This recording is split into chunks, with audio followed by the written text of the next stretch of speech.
শাহী পেঁপের চারার বাগানে এসেছি।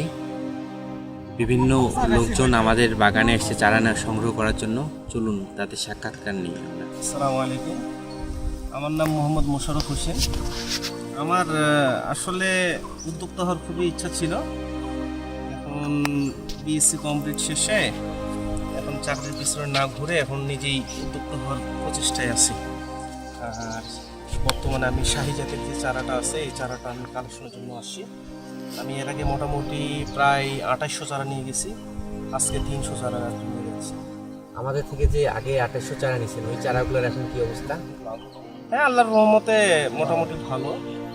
আমি আসলে শীতের শেষের দিকে লাগাইছি, মোটামুটি ভালো।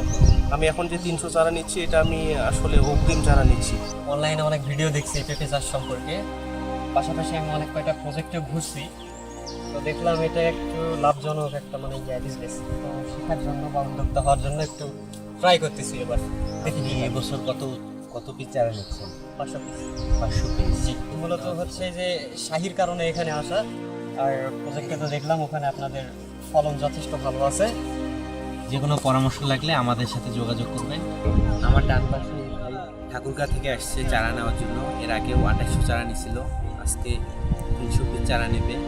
আমার বাম দিকে দিনাজপুর থেকে আসছে চারা নেওয়ার জন্য, উনি আজকে 500 পিস চারা নেবে।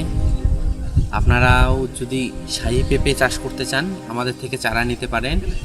আপনারা চারা নিলে আমাদের সাথে যোগাযোগ করতে পারেন, স্ক্রিনে দেওয়া নাম্বার থাকবে। ইচ্ছা করলে আমাদের বাগানে এসেও চারা নিতে পারবেন।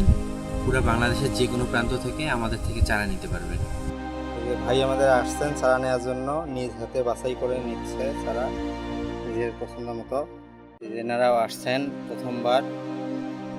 ভাই চারা তোলার অনুভূতি কেমন? ভাষায় প্রকাশ করা